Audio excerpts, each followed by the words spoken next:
The Square Ball Podcast. Welcome to the show. This is the West Stand, where we welcome in guests from around the world of Leeds United. We throw open our doors, and you will find it on YouTube. You'll find it in your podcast app as well. I'm Dan Moylan. With me is Dean Smith today. Hello, Dino. Hello, mate. How are you? Very, very good indeed. NordVPN. Yes. Bring you this show. Big time for VPNs at the minute. Yeah, big time, yeah, especially in Leeds. Yeah, and, well, the UK as a whole, because of legal things. Yeah. Yeah, so if you need a VPN to browse anonymously from wherever you want. Yes. Yeah. It'll make you safer on public Wi-Fi. Mm-hmm. It'll help you securely access content whilst you travel. There are many reasons, whilst it's still okay to do so, that you can do it. And you can have a virtual location if you need one. You can. For some reason, as a UK resident, or a worldwide resident for that matter. Absolutely, yeah. Yeah. So just go to town, have fun.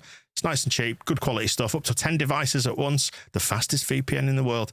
If you want to get exclusive discount off your NordVPN plan, you can go to nordvpn.com/TSB. Risk-free as well. There is a 30-day money-back guarantee. nordvpn.com/TSB.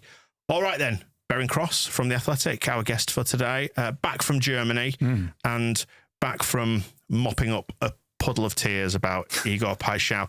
If we can dive into your most recent article that you have published about Paixão and the current state of play as we stand here, approaching the 1st of August. We got, 2.5 weeks until Everton now? It's not long, is it? And the window shuts at the end of August. It feels like there's a little bit of a squeeze is starting to just happen, and a lot of disappointment in the wake of missing out on Paixão. I wonder, that article, well, first of all, should we summarise what the contents of it were for anybody who's not read it just yet? You can find it at The Athletic. What did the club have to say to you, and what's the current state of play? So I think they are acutely aware that Paixão was clearly somebody that they got very, very close to, and that was in the public domain for quite a little while. It really accelerated whilst we were in Germany, and I think they were also aware there was a lot of pain and disappointment on Monday afternoon/evening when it began to break that Marseille had finally struck a deal after many months of talks with Feyenoord. So, I mean, they don't have to do these things. I mean, of course, it was all off the record, so nothing is attributable quotes-wise. And, people will be familiar with how journalism works and kind of the way you piece these things together. It wasn't just with sources at Leeds. We spoke to other sources as well in other places to stand some of their assertions up. And ultimately, they got there. They had I think it was a 32 plus €3 million offer accepted by Feyenoord. They had an email saying, "We have agreed a deal. We are very happy with this. We can proceed." Paixão's people also sent them a formal email saying, "We have agreed personal terms." And so you're left with a situation where you've got the club's hierarchy looking at each other saying, "Well, okay, so what's next? Like, are we done? Like, can we send him a shirt? Like, what happens next, effectively?" And the impression we get is that throughout the entire process, Adam Underwood in particular never felt comfortable. I think they got a sense that Marseille ultimately, and the Leeds fans noticed this as well. I mean, and it's funny how the fans will pick up on things, and you always wonder if you're overthinking it. But the club were noticing how Paixão's family were interacting with Marseille's social media content. He was as well. Sorry, he was the entire lot. I mean, it was very clear to the fans and also to the club. There's some twerking going on. Yeah, they wanted Marseille. And again, you can overthink these things and wonder if somebody else is controlling Paixão's account, but they always thought if Marseille get close enough to really kind of turn Feyenoord's head, then at best we've got a 50-50 shot. So at the point at which they agreed terms with both parties, they felt, okay, now it's basically a straight shootout. They felt getting to that stage gave them a coin flip, effectively. And it sounds like it went quiet. Sorry, skipping back. Saturday, that came through during the Paderborn game from Feyenoord. Sunday, they then went into the full press in terms of Morate, Underwood, Evans on the phone with Paixão and his agents. You've then got Lucas Perry, who's been a Leeds player for less than 36 hours, on the phone to his compatriot in the dead of the German night, speaking to Paixão on Brazilian time, trying to convince him to come. I mean, that was quite impressive when we sort of had that tidbit from the club. So, they did as you expect. They worked as much as they could, got it to the point where they feel they did as much as they could. I mean, you can't say better than agreeing terms with all parties, and ultimately it's a player's decision, really. So Monday went very, very quiet, and they kind of felt the hammer blow was going to come at some stage when Paixão's end went quiet, and clearly Marseille got close enough eventually to what Feyenoord were prepared to accept, and then they went with the Champions League offering. So initially very frustrated, as we all were. That has now sort of subsided a little bit. They feel they can kind of move on. They did as much as they could, and ultimately, you can't hold a gun to the player's head and say you have to join us. They feel quite unless you're Morgan Gibbs White. Yeah, sign the contract, Morgan, and we'll do a nice little video. Did you see that? By the way? Yeah, I did. Yeah. So they feel they feel happy that they got to that stage with a player that they considered a stretch target, a differential player that they maybe 2 months ago didn't think they'd get anywhere near to. So yeah, frustration and pain. And obviously the next question we all have is, okay, so where's that 30 million euros going now, Leeds United? And the initial messaging is, from what we were told, the people that told us said, we know the fans aren't going to like this. Right. But ultimately, the composition of wingers who are better than Harrison, Ramazani, James and Nonto, compared with the list of wingers, say, available to a newly promoted club like Leeds, who have clearly got a bit of money sloshing around, they consider, rightly or wrongly, that list to be very, very small. And Pajal, as we've already alluded to, was somebody they considered a unique opportunity, somebody they were really excited about. They ticked a lot of boxes and therefore went quite hard for across the past 2 weeks. So they ultimately, they said, just to manage fans' expectations, there is not going to be a Pajal alternative imminent. They do have people on that supposed special list that they consider stretch targets, differentials, whatever you want to call them. But just in terms of time frame wise, they don't expect it to be imminent. But that's not to say they're not trying. They know they need difference makers to stay in the league. Farke, of course, is going to be desperate for as good a quality player as he can. And they're just trying to, I think, manage expectations on time frame wise. So it's not to say they won't get another Pajal figure, but they just feel that if you look at James, Nonto, Harrison and Ramazani as a newly promoted club with the budgets they've got, the various experience those players have got, they just feel there's been not many as out there as we think on the outside looking in. So those sort of talks we had also sort of reflected on the striker search. That's not going away. They're very aware that's a big priority now. And I think now that as August the 1st approaches, they're aware that window is now shrinking and that ultimately the clubs they're talking with, we know they like Muniz at Fulham. Those talks now need to start going somewhere as August approaches. And, Everton is, like you say, less than 3 weeks away, 2.5 weeks away. Schmidt, understandably, is looking for minutes elsewhere for the World Cup. I don't think any of us would begrudge him that. I mean, clearly last season didn't give him any reason to believe he's suddenly going to play a lot under Farke. But again, Leeds will only let him go if and when they get another fullback in, which you'd have thought as a backup option to Bogle or Goodmanson, depending what side you want to play Byram, that shouldn't be too hard to do. Mm-hmm. And then the other two are, you've got striker, fullback, and then you're looking at a 10 and a winger. So I think we are looking, ideally, there's going to be 4 new signings, and you're hoping that 3 of them are going to be good starters, you would hope. And of course, any further incomings will be dependent on anybody else that goes that at the moment we don't know about. Right, so that's the content of the article. Just a couple of threads to pull on then, and I'll direct this question to you, Dean. What do you think of the club explaining their failure to get a player? What merit does that have? Is it worth even doing that from a fan's point of view? Is this something that we need to know about? I don't think so. I was thinking then, do we get a silver medal for nearly getting Pashao? Like it feels almost as if it's a warning shot to Europe. Like it has to be a very beautiful, special player to come in if we're going to spend this amount of money again. Mm-hmm. It might, that sort of messaging might have been for us as fans, but it also might have just been wider football world. This is not what we have to spend on a left winger. Mm-hmm. And if it's that case, then that's okay. But just to put this to you, Beren, as well, did this feel internally from the club like different, like a different shot, like a different pie in the sky thing to the likes of De Ketelaere and Hakpo before? Like, because this one got so close, but at no point did it ever feel like it was nailed on like those two as well? It's a really good question, actually. And I suppose the biggest or the most obvious answer is it's a different regime, isn't it? I suppose Victor Orta dealt with things in certain ways and the 49ers deal with things in different ways. So it's all semantics, isn't it? Because ultimately, until we are in the inside and we can see all the paperwork and how things are phrased and worded and the things that Victor heard in particular meetings on the continent with Hakpo or De Ketelaere, it's very hard to draw a comparison. But I don't know. I mean, on Monday, up until mid-afternoon, we had other sources not at the club telling us, we think this is done. Like, barring any mishaps, we think he's Leeds' player. That's how late it seems like Marseille came in.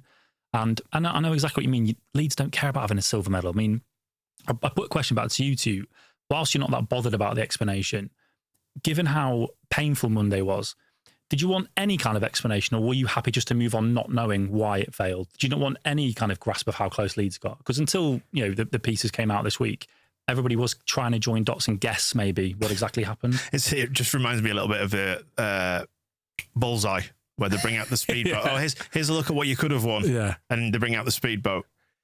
So you would rather just have not known. Ignorance is bliss. Yeah, I don't feel like I necessarily need an explanation for your failures. What I just need to see is you deliver on what the problem is. And the problem is this is set against Parag Marathe doing interviews saying we've been waiting for this moment since we took over, so 18 months. We've done nothing for the last 6 months but plan this. And then it sounds to me, from what you were saying there, Beren, that the attitude is actually, oh, well, he's a bit of a unicorn, is Paixão. Not many of those around. Tiny pool. We've heard it all before. We've heard it all before about the number 10 when Angus Kinnear sat in here a couple of years ago and said, oh, there are no number 10s in world football that we can find that are better than what we've got, which may have been true to an extent, Not many will want to come and drop down to the Championship, but I just struggle to believe it's beyond their wits to identify players who would add to either wing, because we can move them around. Nonto could play on the left, whatever. So I wonder if it's what Dean said, if actually a lot of this messaging is actually directed back towards the market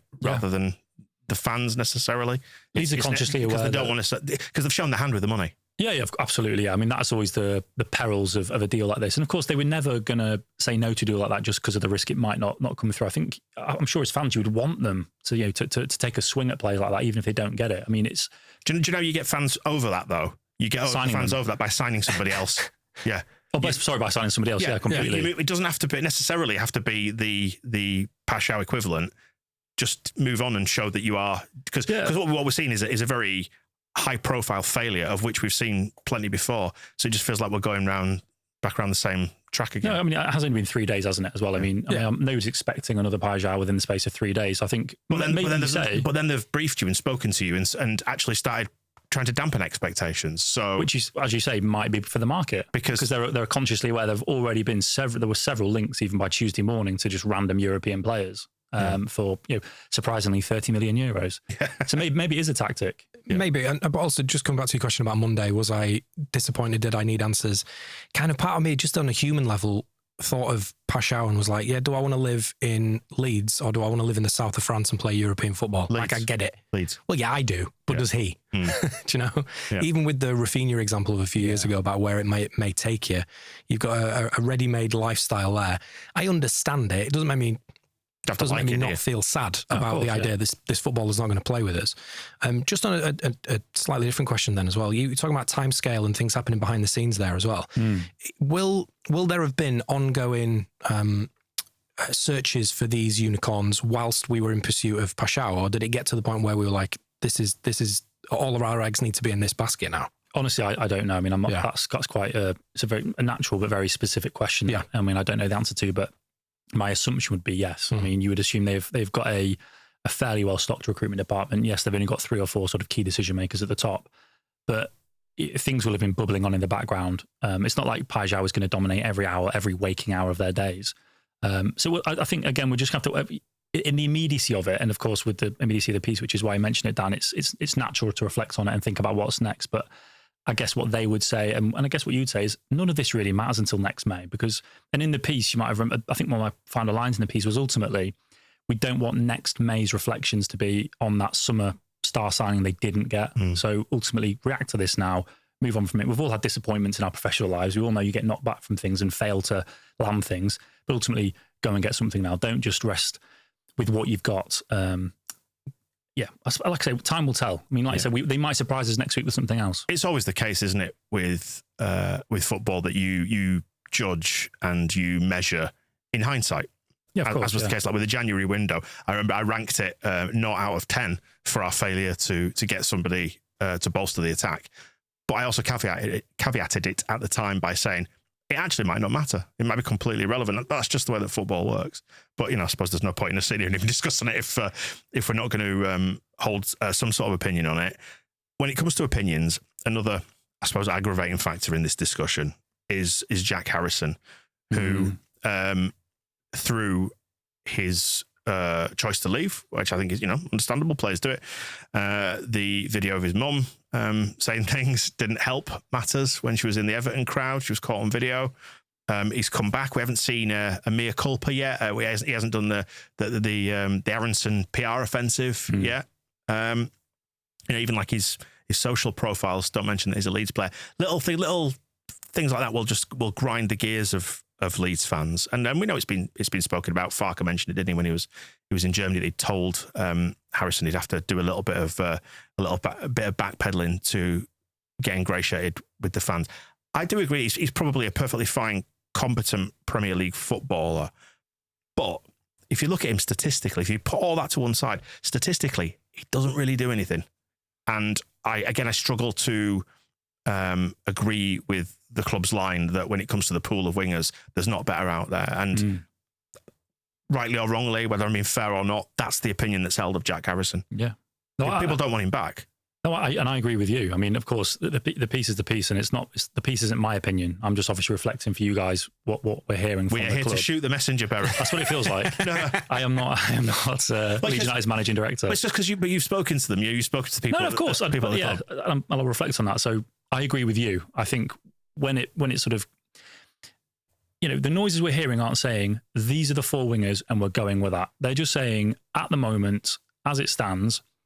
And, I don't know if I've already said this on air or off air, but they know the fans won't like to read that. But from what they see on the facts they've got, they don't think there is much out there that is better than those 4 that is also available at that price range. That may change.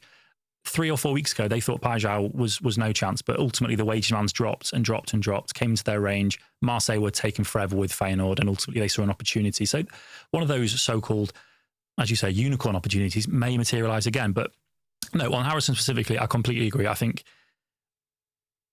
there is going to need to be, at some point, they're going to, in Farke's defence, I think since he's come in, he's always been pretty clear on these things and very definitive, good or bad. With Bamford after the game in Sweden, he's surplus requirements. We've had that chat. He's drawn a line under it. Joseph comes out publicly. I'm always honest with the fans. Joseph asked for a transfer. Right, we move on. We deal with it. We know the facts of the case. With Harrison, he's a Leeds player until he isn't a Leeds player, effectively. He will work hard. He will be in training. We saw him in the friendlies. We can talk about the friendlies. And until he isn't a Leeds player, he's a Leeds player. As you say, if you took his name off of his profile, you would look at the appearances and think, at the age, and think, okay, it's a pretty well-experienced Premier League winger, but he doesn't do anything in the final third, and Leeds are going to need players to make a difference in the final third to stay up. Because, we know Dan James was brilliant in the Championship. We know Nonto's been pretty decent in the Championship, was good in the Prem a few years ago. But there are a lot of unknown quantities, not listing Piro. We don't know if Piro is going to score 20 goals or 4 goals. I mean, it could be doing at Bamford, couldn't it? In the same way Bamford scored 17 unexpectedly.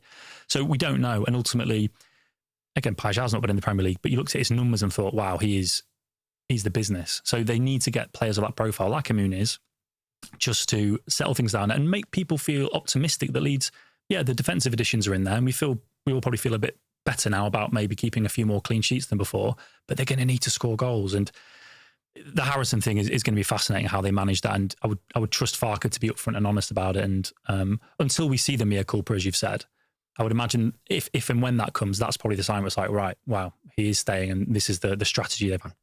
The child in me feels like Harrison isn't staying because he's wearing a number 38 shirt. Yeah, that was a point I made in a piece, is that's not a number that screams he's in our plans, is it? That doesn't scream I'm starting against Everton. No, that's a very fair point. They gave, is it Longstaff's wearing 8? He's got 8, yeah. Yeah, there's a 14 being dished out, 18 dished out, and I looked at Harrison with his top knot looking like Jack Harrison, but he's not in his normal numbers. I was like, you're not in the squad, boy. And even though Aronson has got the 11 he had, and I forget who's got the 22, but obviously they're the 2 numbers we associate with Harrison. Tanaka. And so it's not like he would come in and expect to get those shirts back, but if he was staying, it might be a 15 or a 16 or something a bit lower. But a 38 is very much like you're virtually bomb squad. Do you remember a few years ago, I can't remember who the manager was at Newcastle, didn't give Lee a number. Rob League was given 37. Rude Hullet, yeah. Rude Hullet, there you go. He was bomb squad, and then he eventually was reintegrated by... Did Bobby Robson come in after Hullet? I think he did. Yes, I think and eventually was a force again. But yeah, it's very much bomb squad territory. But when I saw Harrison with the 38 shirt in that first friendly, I thought, oh, afterthought. Yeah, I mean, this is the point I was going to make actually, Beren. And while we're saying don't shoot the messenger and all that, I'm actually not here to do that. I think I'm just hopefully just putting forward the sort of reflecting the feelings that you see among the fan base. Personally, I don't quite believe the messaging. I think it is being directed towards the market, just to say you're not going to rinse us for 30 million, even though we've showed our asses on this one. Yeah, I suspect they are active and moving and doing things, and they probably are right to manage expectations to a degree. Doesn't mean I have to like hearing it. No, absolutely right. And I think, like I say, as I've said a few times now, I think they know that as well. And like you say, it may all just be one big facade. We know a lot of football is keeping up appearances, and sort of you say one thing publicly and something else is happening privately. I mean, we have on the Athletic reports, there's Cristante Suche, there's Delane Bakwa, who's a winger, there's Bilal El Khanous. So there are other names out there. But obviously, we're just not saying at this stage that they're happening or they're coming. It's just to refresh your point, there are other names out there that would at least get some pulses racing, perhaps, in those positions. Irons in the fire and all that. And with regard to El Khanous, actually, that's this one will come out on Friday, but at the time of recording, Thursday afternoon, that one has just broken in the last couple of hours. Some of the more prominent transfer people on Twitter have put that one out. The guy with the lovely hair, what's his name? Sasha, what's his face? Pass. Yeah, it's got an incredible head of hair. Just have a look at his profile picture when you track it down. Okay, it's wild. I'm on it. Man looks like a brush. Has named El Khanous. Again, it's hard to not see that and think he's putting out a message there on behalf of the agent, because the date of the release clause is mentioned in that, 15th of August, I think it is. The amount of the release clause, 24.5 million. Leeds are willing to meet this, and this is the deadline by which it's got to be met. Come and sign in. Anybody else want him? Yeah. It feels a little bit like they're trying to smoke out. Well, El Khanous is at least a name that we know prior to all this kicking off, that we knew Leeds were. I think the way we phrased it in our report was they've explored the option. I know fans hate all the various sort of ways of describing it, but he's on a list. He was a name prior to the Pajau fallout. He is a name that we knew was out there in the mix. But like you say, maybe it's convenient that he's been brought back to the surface off the back of this. Yeah. There are no coincidences, are there, in football? And especially some of the more prominent, legit transfer accounts don't put this stuff out for no reason. Doesn't necessarily mean the story's true. It just means it's being put out. It's all a merry-go-round, isn't it? Because it serves somebody's interests, whether it's the player or the agent. Even look at the Pajau stuff. I mean, what was it? I think the Saturday after. Was it after the Man United game when Romano was saying that it's a done deal with Marseille, and it wasn't a done deal with Marseille for another 8 days? Yeah. So it's all one-upmanship. We've discussed this on previous podcasts. It's all a game to try and stir other clubs into action to raise the bidding. Yeah, I think that's probably one thing worth reinforcing. Yeah, that it's all a bit of it's silly, isn't it? There's a lot of pantomime involved in football transfers, particularly, and who's doing things for who and whose interests they serve. Absolutely. Yeah. So it's not always to be taken at face value anyway. It gets quite tiring after a while, doesn't it? I was fully invested in this whole Pajau thing, and then when that didn't happen, it's completely taken the wind out of the sails, and I'm like, I don't want to know now. Don't want to know. So just get one done. Just give me something shiny and new to look at. I'm so simple and so easily pleased. Just bring me something new. Bring me a new bauble. Forget that one.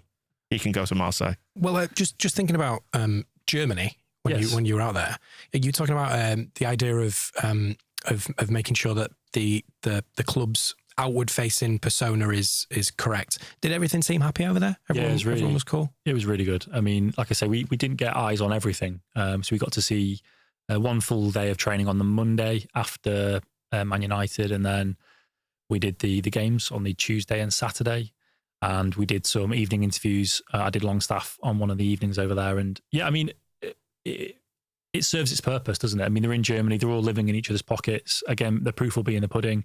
But very exciting to kind of be out there whilst Stack and Perry arrived. I think Perry happened so quickly that ultimately Hannah Cox and Adam Underwood were in Germany to do the Stack deal and were so confident nothing might happen that week, flew back to the UK. But then Perry accelerated so much, they then had to fly back to Germany to then do it on the Friday/Saturday around the Paderborn game. So things were moving whilst they were out there. But yeah, a really, really good week. It's funny, isn't it? Like all the credit that gets banked over Stack and Perry, who feel like two really important signings, I want to say, just all goes out the window, doesn't it? Yeah. Because we didn't get the 7 signings in before the end of July, 6 of which you'd consider starters, or at least, or even all 7. I mean, even Metici, the way he's been playing in the friendlies. I mean, as it stands, you would if you were playing Everton tomorrow, you'd probably start Piro behind Metici, wouldn't you? So 7 players good enough to start is, I suppose, well, Byron was a contract extension, wasn't it? But you see my point. I think yes, we want the shiny attackers that are going to score the goals to keep Leeds up. But in terms of a spine in that sort of defensive area, it's not been so bad. I think actually you've touched on an important thing there, and it possibly frames this discussion well. The idea that it's almost like the foundational work they've done, and they're just starting to add the sprinklings of magic now in terms of like Stack looks really good if you look at his stats. Perry, playing at a really, really high level. Again, you can't help but be sucked in by the fact that he's Brazilian and he can twat the ball up the field with a fist. Brilliant. Love all that stuff. But he looks really, really good. And then it felt like they were building momentum towards getting those difference makers, those game winners. And that's it. You need goals to stay up. Absolutely. And I think it's quite clear that's what's missing from the team. And that's why I don't believe necessarily some of the more surface level messaging with what they've said, is that they must know this. They know that we need attacking prowess, but the message sort of coded in that, we need to, it's a tiny pool of wingers. What that sounds like is we're making excuses for not getting one in. But whereas we can all see, we need a couple of difference makers in there. But then does it not just buy them a little bit more time? Yeah, completely. Do you know what I mean? Which we've got. Like, yes, it's coming around pretty quickly. Oh, completely. But we're not talking about, some of these, the Ketteleg, Hakpo, they were right at the end of the window. Yeah. And then had to rush off and buy Willie Nonso and then try and loan him out somewhere, but then we're going to have to keep him. And then he ended up being our best player. Like, that was all by accident. The most emotional fan base in football, as Daniel Farker has spoken about. And given how they have in recent years taken us on the roller coaster ride and let us down with certain things, and like getting Hakpo, having a plane on the bloody tarmac waiting to bring Hakpo back, and then hearing about it, Bamba Dieng as well, never got on the flight. We've been here a number of times, and I think that's why we're so emotional, because of the roller coaster that we've been on over the last 20, 25 years. It's ridiculous, like the amount that we've experienced and sort of the pantomime aspects of it, that I think fans, particularly when you hear the 49ers saying we've been planning for this for 6 months, people are going to hold the feet to the fire over it. Absolutely, we will. Next season, if it doesn't go as we all want it to, these are the questions we will put to Robbie Evans and Adam Underwood, and we'll say, look, you said all this. Where was the fruits of your labour? I mean, to your point about the time they got Dean, I mean, like I just said, Perry happened so quickly that the key people had flown back to the UK. So we've got 18 days till Everton. I mean, it only takes 3 or 4 days for one of these irons in the fire to suddenly get molten hot. So there is time. And that we had, in the conversations we had in Germany, they made that point in that, yes, they need these final third differentials, but the foundations have been there, and it's a case of, you can't do, let's say, 11 new signings all at once. There has to be some sort of staggered, they have to be staggered in some way, just for simple manpower. So it just so happened that with the players they were dealing with and the clubs that they were trading with, it just so happened that the defenders and the spine and the midfield and the goalkeeper happened first. And like you say, if it had been the other way around, let's say they get Pajau, they get Muniz, they get a number 10 in, let's go back to say July 20th. Everyone's then saying, "Oh God, how are we going to keep a clean sheet?" We've got Rodon and Stroik and no backups. Verba's gone. We've got no left back. We've got Bogle with no backup. We've got Melier and Darlow fighting it out. Where's the midfield? So it swings around us, isn't it? We're always going to be anxious about the thing that we haven't got. Football fans are never happy. No, full stop. Because everything's underpinned just by terror and anxiety that we're not going to be good enough. Because there's always something like we're not. I suppose there's a bit of it. If you see even like Newcastle, the summer that they're having, suddenly it feels like their world's falling apart. Yeah. We've been there before when a prominent player wants to go. Absolutely. And you can't get players in the door. And they've got Champions League football, and suddenly it just plays to all your insecurities. Well, what if this sets off a sort of a downward spiral? Same with Brentford. One of the things we said was, if and when Thomas Frank leaves there, they need to recruit well. They need to follow that up really, really well. And suddenly they put Keith Andrews in, over whom there are, I think, naturally and fairly, some pretty big question marks. Is this their time when they drop down? So yeah, it's about your insecurities manifesting themselves, or things happening that go, this is going to fall apart. It was all a mirage. You're not really any good. But that's also the best thing about football. It's the hope or even the looking down the tracks and think, oh, we're fucked here, and then it doesn't happen. It's nice that it's not played on paper. We'll blow this, and we don't blow it. We'd all been looking at the Pajau clips and just thinking about the optimism of it and the hope of, oh my God, look at this winger we're going to have for the start. He's in 3 weeks before the season starts. This is going to be absolutely incredible. And then when those hopes are dashed, it's, oh, we're going down, aren't we? What are we going to do? Don't care about all these defenders and this brilliant goalkeeper. The song says everything you need to know. It's ups and downs, baby. Yeah, it is. Final thing, and we'll let you go then, Beren, because I know you need to do a nursery run. Football-wise, what have you seen? Everyone wants the transfers, the shiny baubles. No one's interested in the football, really. But we are going back to Ellen Road, and I'm looking forward to being back in Ellen Road to see the game against Villarreal, see what we've got there in the squad. Some new faces. What have you seen then from your time in Germany? What's the squad looking like, and the shape of things? There's some tweaks. Yeah, definitely. I think fans will see a lot more on Saturday, and even more so. I think the Milan game, history suggests that will be the 11 that starts against Everton or as close to it against Milan. So I think that will be the final acid test. But definitely a mixture in systems. I think the 4-3-3 is becoming more and more prevalent. I think the transfer business suggests that's possibly a route that Farke wants to explore, with the quantity and quality of midfielders you've got there that would all be backing themselves to start. And then pivoting into a 4-2-3-1 against teams like Verl, who are a bit more inferior. I still think Farke is going to want to, maybe against the other sort of bottom 5, bottom 6 teams, he's going to want to play a 4-2-3-1 at home and look to dominate those games. So still lots to work out. Obviously, we've not seen Perry yet. I think Bogle was outstanding against Manchester United. I wasn't in Sweden for that one, but I saw the stream like everybody else, and it looked very, very good. Rodon is going to be a steady pair of hands, I think. It looks like Bijol's probably edging out Struijk, you'd have thought. Yeah. Again, we'll see in the next 2 games, but they started the Paderborn game. Goodmanson looks the mustard at left back as well. And midfield is going to be fascinating in terms of the final configuration, because the start of the Paderborn game, you started with Tanaka, Ampadu and Stack. And you're thinking, well, Longstaff's not coming in to sit on the bench. Guruv's played more minutes than anyone over this summer.